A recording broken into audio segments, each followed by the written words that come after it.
Just chime in. So we're going to first talk about what's called refraction, this concept of refraction.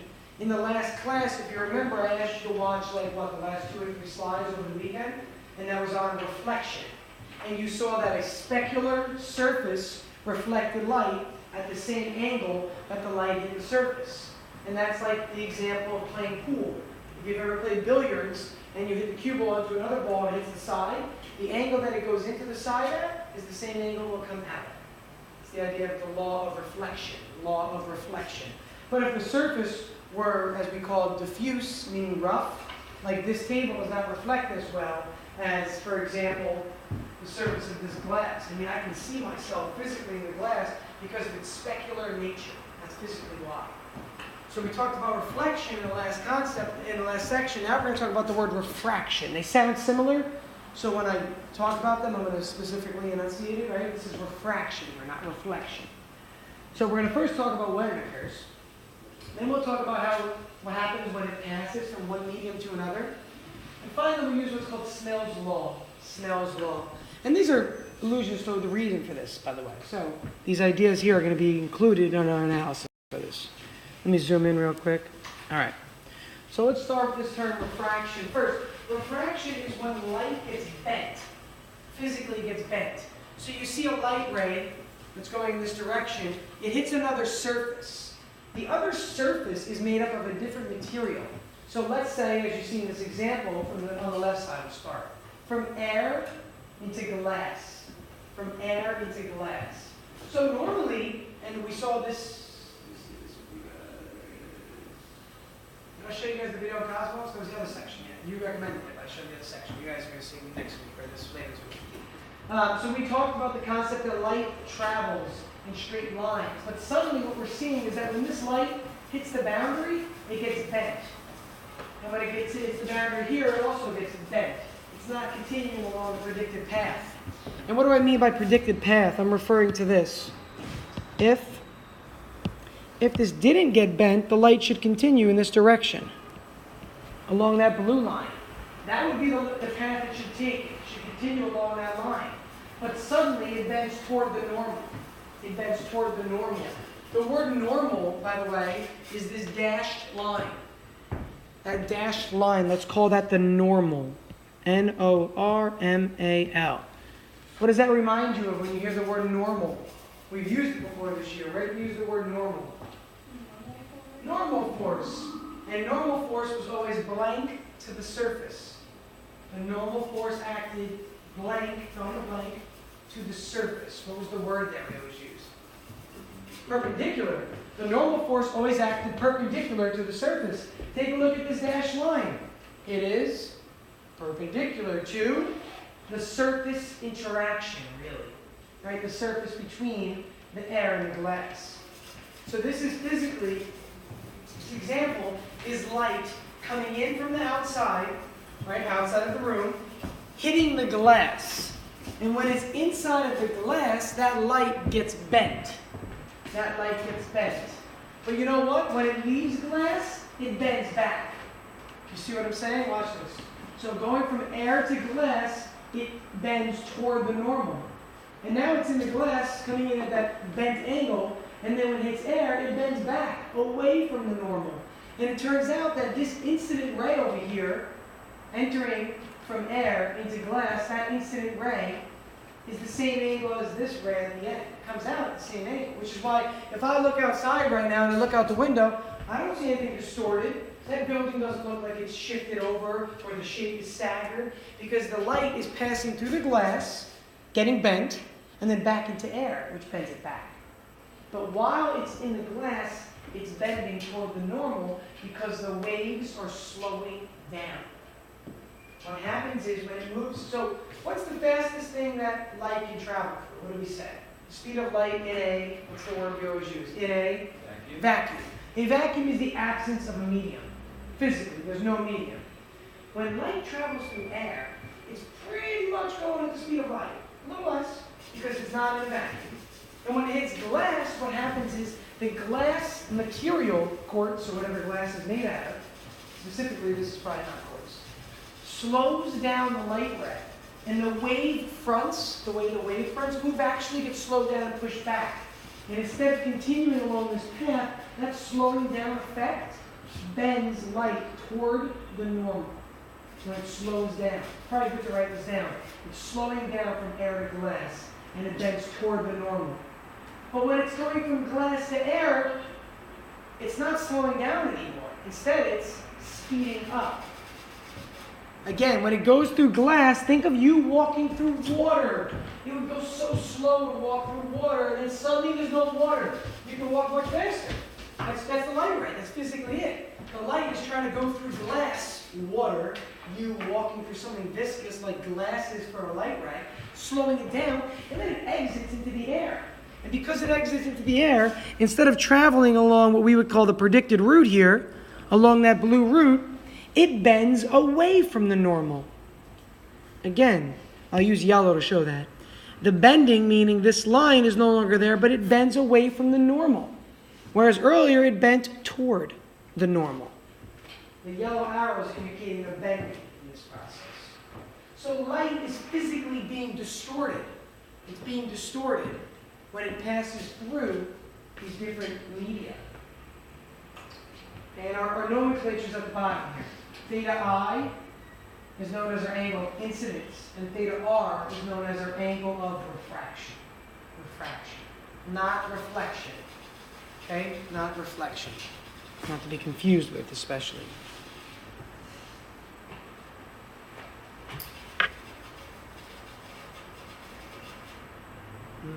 All right, let's take a look at the next slide because there's a pretty cool in here. I'm going to zoom in a little bit so we can see this a little bit better. So here's two examples of refraction. This is what I was talking about a little while ago. So here's what's happening. Suddenly in the middle, we're seeing what looks like a person's finger, but then it looks like the finger has been cut and shifted to the side physically, right? It literally looks like this is a separate part and it's not connected. If you've ever seen somebody in a body of water and you see them standing in like the shallow end of a pool and the water is, say the water is still, I know about this, the water has to be pretty still. You would see what looks like the lower half of their torso staggered to the side. It looks like an optical illusion. It looks like the top of their body is bent off to the side and the bottom of it is underwater off to the left side. And what you're physically seeing is the actual light changing speed in that different medium. So here, the light has to travel through this glass. And this is some sort of, it looks like a prism. Probably like a flat prism with the glass itself. The light rays in this case are coming through this way, and they're getting bent away from that normal. So what we're seeing here is that this person's finger, although it's in one place, when it's in a different medium, that image looks like it shifted to the side. The same thing is actually occurring here. When you see this like sheen on the ground, well, first of all, it could be two reasons. One reason, which is not as obvious, but it's another reason, if there's like an oil spill or if there's oil on the surface, you'll see that reflective nature to it. But that's more of like you'll see like a rainbow look to it. When you have like an oil spill, if you've ever seen like a mechanic, you see oil on the ground, there's like it has that effect of different colors, the rainbow effect. Whereas here it's a little bit different. So what you're seeing here is actually the ground itself is emanating heat. I think, Rodrigo, did you ask about this with radiation we talked about real quick? So the ground is radiating heat upward. So if you look a little bit closer, you can see that this is kind of like, it looks almost a little bit blurry with the particles. And the reason for that is if you were able to look ahead with like binoculars, you would see literally little like heat signatures coming off the ground. And you would look and see distortion because the earth is heating up the air right below it. All the air right above the blacktop is heated up physically. This is the concept of like this whole greenhouse effect that we talked about, where the actual center radiates heat outward. And if that's contained, it'll trap the heat. That's how a greenhouse is working, really. Well, here, we talk about greenhouse gases and it affecting the earth because of the atmosphere itself. Well, here, this is what's happening. It's literally trapping heat in the actual concrete, which is emanating upward, which changes the speed of that light as it's about to hit the surface. The heat, believe it or not, in the air, it's right above the earth here. That heat that's there is what's causing this change in the actual look. It looks like it's like a wet surface when it's actually not. And that's simply an illusion, just because of refraction of what's happening to the bending of light as it gets close to the actual surface. We're going to look at a couple applications of this to make it more, more relatable in a little bit. But we got to get to the math before we do that. So let's take a look first at some of the math. So this is called the index of refraction. And the index of refraction is, remember you earlier talking about the viscosity? You said that the oil could be more viscous. And I said it's actually another property that does it.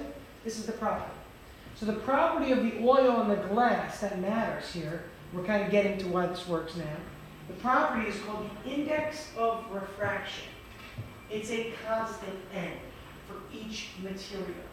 This is not for opaque materials. It's only for transparent materials. If a material is opaque, we're not going to have to worry about light passing through it. So for example, this desk is not going to allow light to pass through it. Sure, something might bounce off of the desk because the desk has a somewhat specular surface, more diffuse though. But no light is going to pass through the desk. So there is no n value for this desk. Okay, there is no n value. The n value is when light passes through another medium, but it slows down in that other medium. Any medium outside of air will slow down. Now, if you go in from, say, glass to water to rubbing alcohol, then the speed could speed up and slow down depending on the materials. But what I'm saying is it's going to go the fastest in air. Is that clear? Any sort of light ray, any sort of ray will have the lowest n value in air. And the n value of air is pretty much 1. Okay, we're going to see a table in a moment. Okay, we'll see a table in a moment. That the n value in air is pretty much 1. And to calculate it, what we do is this. We say n is equal to the speed of light over the actual speed of that light in that new material. So what's the speed of light when it's going through air? It's pretty much 3 times 10 to the 8th. It's like 2.999 times 10 to the 8th. So when I'm talking about the n value for air, that's how I would calculate it. So that's why I said it's pretty much 1, because it's almost the same number over itself. I think the actual number in the table, I'll pull it up because I have it written down. The n value for air, just so you're aware, is actually 1.000293.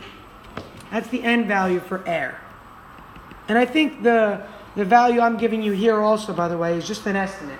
This is probably a little bit different, or maybe it goes on further. But that's approximately the n value for air. And what are you going to notice is this. As it goes through materials that slow it down more and more, it's going to make the denominator decrease.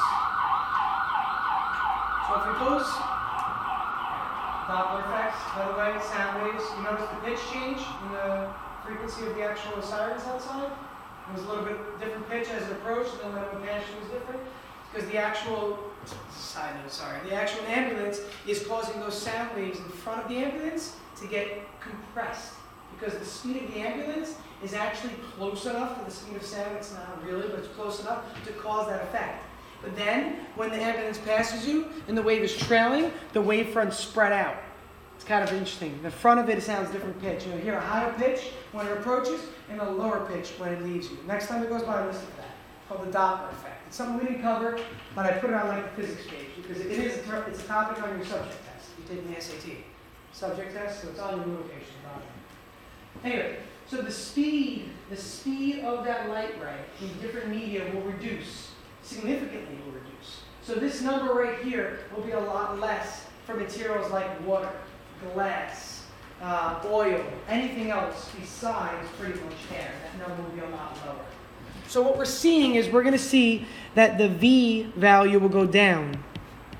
And the more the V value goes down, I'll put that here, the more V goes down, the more N goes up. Right? Because they are what? How are they? Good. Inversely related. Inversely related. So if a material causes the light to slow down a lot, V goes down, it means you have a higher N value. I want you to understand the significance of what N is. So when you see very high N values, it means very slow moving medium. A very slow moving medium. When you see a very high N value. Yes? So light has a very low Air.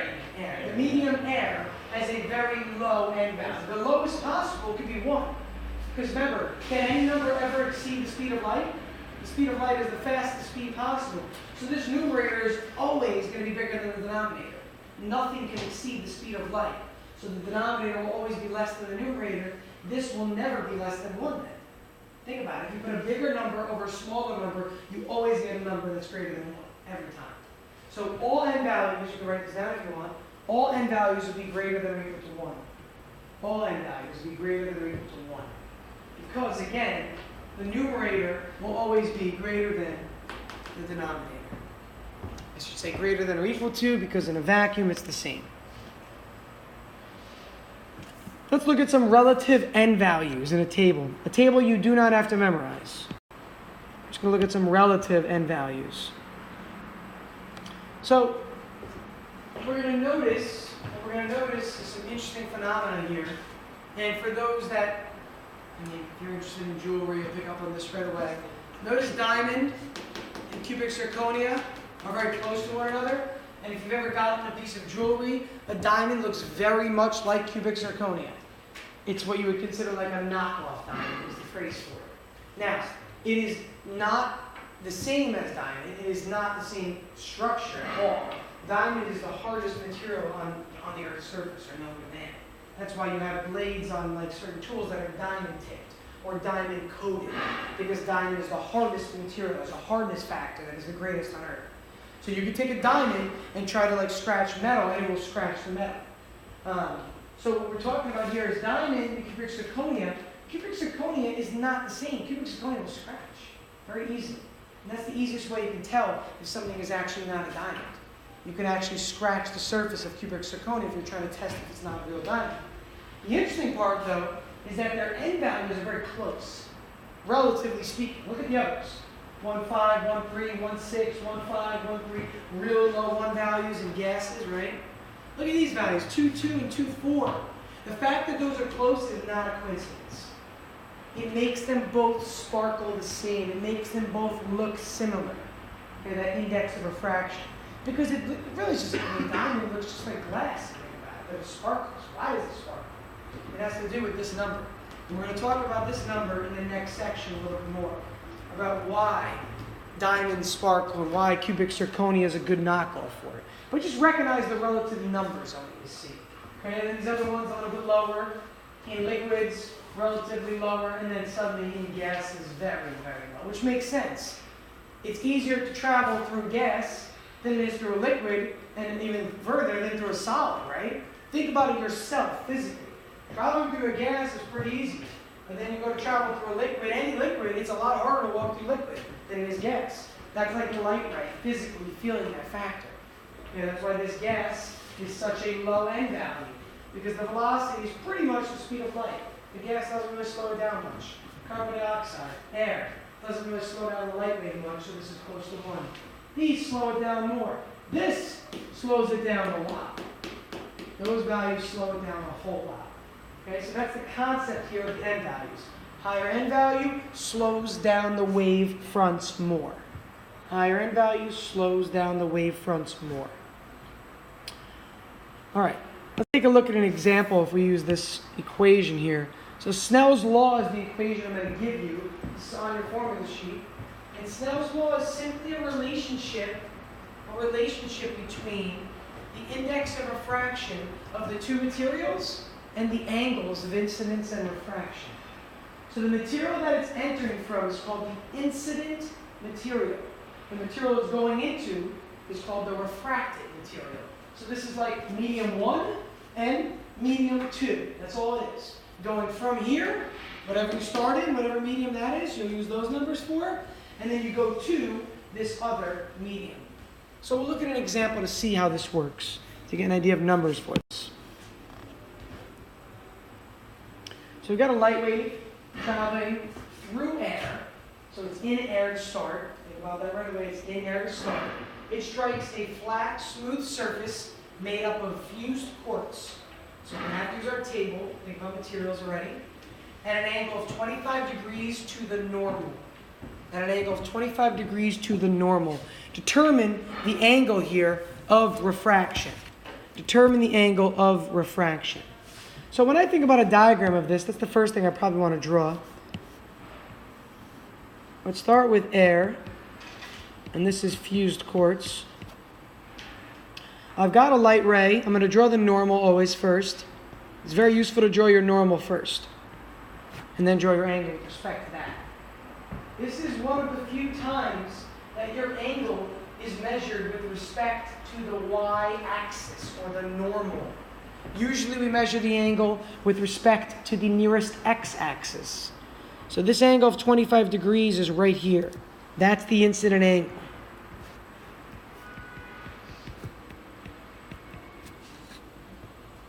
That's the angle it's coming in at. It's coming in at. What is the end value of air? Well, we have it from the table. By the way, for air, you could just use 1. I know it's not. I just said a moment ago it's 1.00293. But for air, you can just use 1. Not going to make a difference. That's small change. That's small index change. And the question is saying, determine the angle of refraction. Determine the angle of refraction. So I'm going, in this case, from air to a medium that will slow it down. Anything from air is going to be slowed down. Air is the fastest traveling medium, so it's got to slow down. And when it slows down, the easiest way to know is it bends toward the normal. So this is our refracted angle here now. Okay, it should have continued along this blue trajectory here. Oops, let me draw that a little bit better. It should have continued along this blue trajectory, right, like that kind of. But it bent instead toward the normal. So our goal is going to be to figure out what theta r is. Now we know the end value of fused quartz. The end value of fused quartz from my table is 1.458. It's from the table. So this is the incident material and this is the refracted material. So look at my subscripts. The material it's coming from, we use I.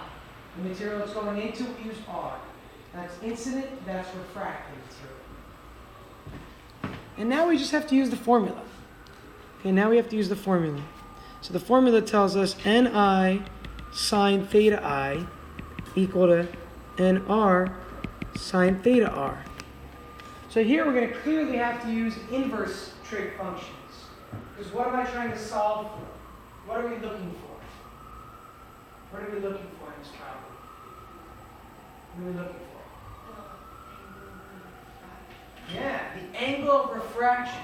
When solving for an angle, and that angle has a sign next to it, we have to use inverse sine. So we're going to have to use that inverse trig function from the beginning of the year, when we started to look at trig in the very start, when your summer assignment. So let's take a look at that. I can plug numbers in at this point, or I can solve algebraically. I'll do it both ways. Plugging numbers in, I'm going to simply have a 1 times the sine of the incident angle, which was 25, equals 1.458 times the sine of theta r.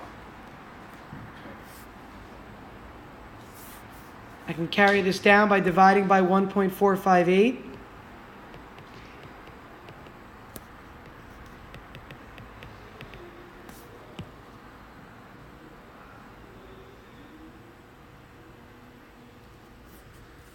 I'll do the second approach in a second.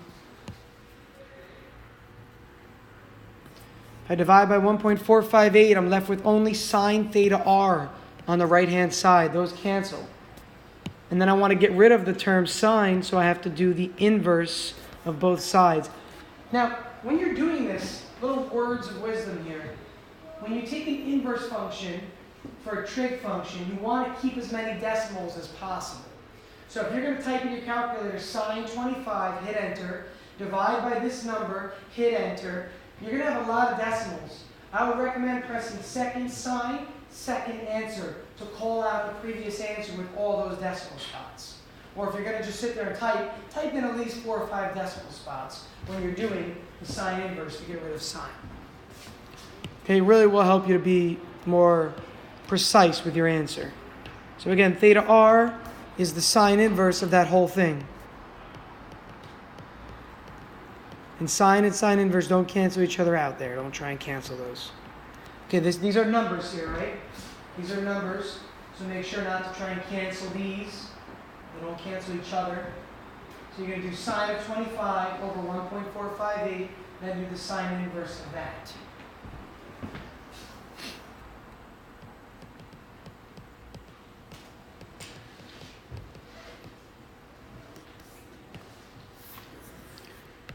Check out what we get. For those that are pretty good at it, want to see the algebraic solution, I'm going to do that on the right side here.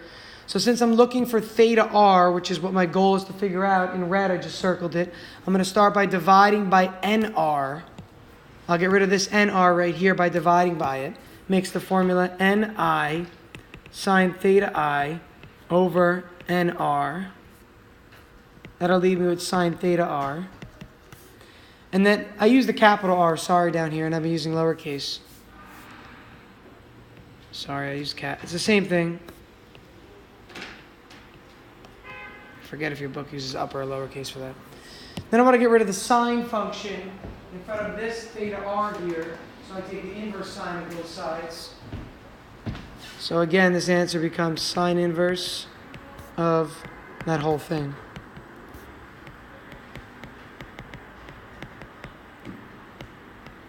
But remembering, please, that this is a number.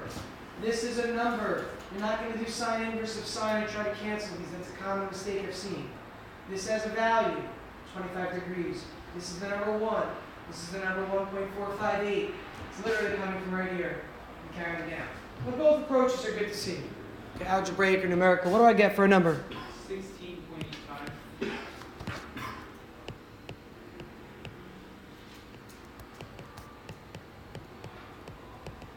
And our answer, as expected, is less than the answer than the angle we started with, which is why it bent toward the normal. Remember, the angle it came through at was 25 degrees. Look back at your diagram at the top. The angle it came in at was right here. I'll point to it.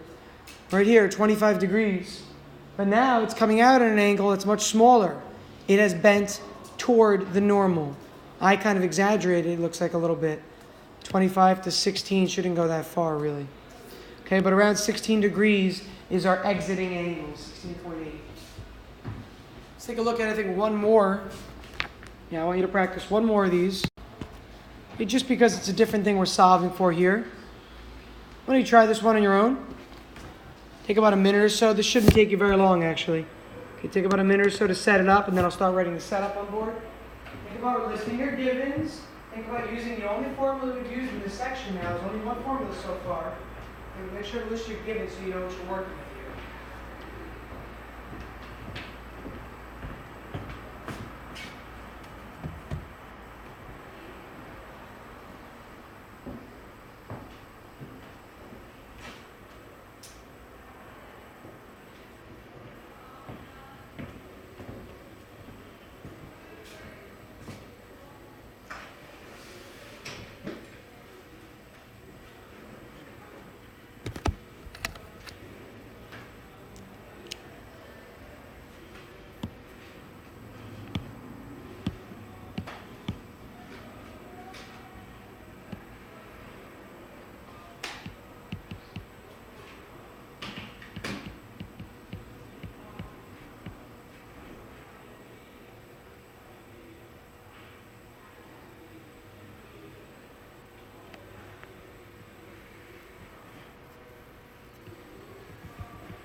If you're a little bit stuck, feel free to look up for a little help. I drew a diagram and we'll give it on so far.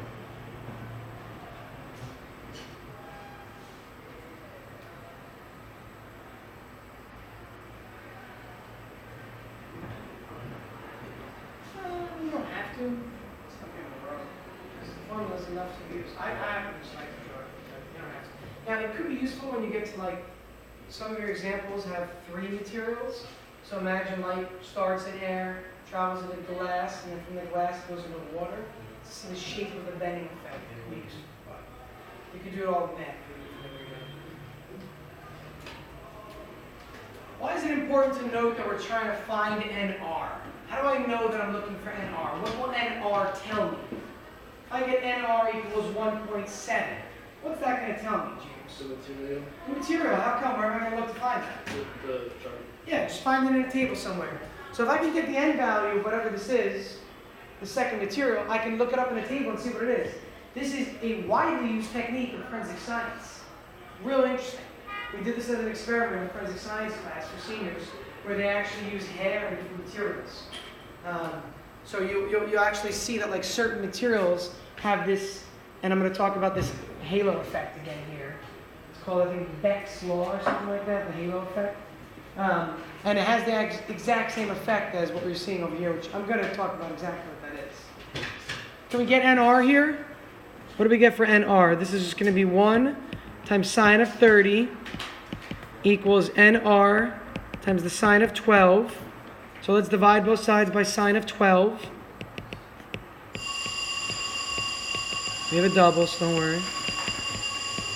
So what does that give me for NR when I divide through? What do I get? About 2.404. 404? Okay, and on the table, I think it's closest to diamond on there, right? So you would say that this is leading to material that is made of diamond. So the N value will tell you about